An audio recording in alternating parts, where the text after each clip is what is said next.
ជួបជុំគ្នាវត្តពូរៀងស្រីអបអរឆ្នាំថ្មីសង្ក្រាន្តឃុំយើងអបបងលើក្រោមសម្បូរក្រមុំធ្វើឲ្យរូបខ្ញុំចាប់ចិត្តស្នេហាក្រមុំបល័យដងល្អគប់នេត្រាក្រមុំបល័យដងល្អគប់នេត្រាជោគជ័យអស្ចារ្យអស្រង់សោភាទួលជ្រៃអនុសាសនាចូលឆ្នាំដឹងតែបងណាត់ជួបស្រី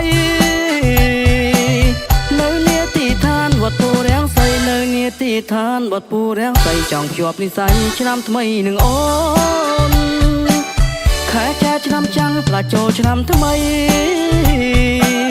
រៀបចំលោកលេចូលស្រីជីវ៉ា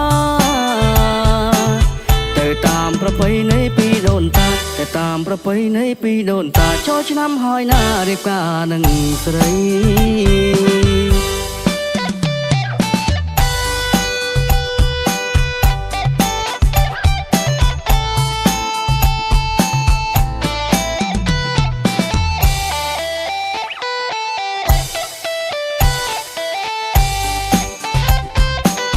អរគុំមកបងនេះស្រុកពីមរ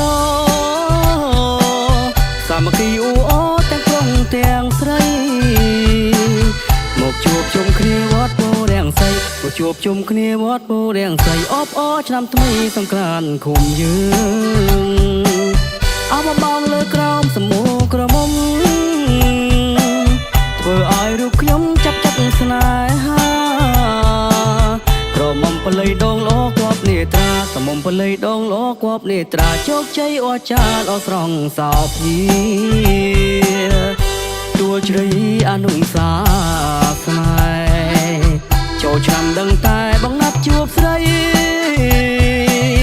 នៅនាទីឋានវត្តពូរាំងសីនៅនាទីឋានវត្តពូរាំងសីចង់ភ្ជាប់និស័យឆ្នាំថ្មីនឹងអូនខែចែឆ្នាំចាំងផ្លាចូលឆ្នាំថ្មីរៀបចំលោកលេចូលស្រីជីវ៉ាទៅតាមប្រពៃណីពីដូនតាទៅតាមប្រពៃណីពីដូនតាចូលឆ្នាំហើយណារៀបការនឹងស្រី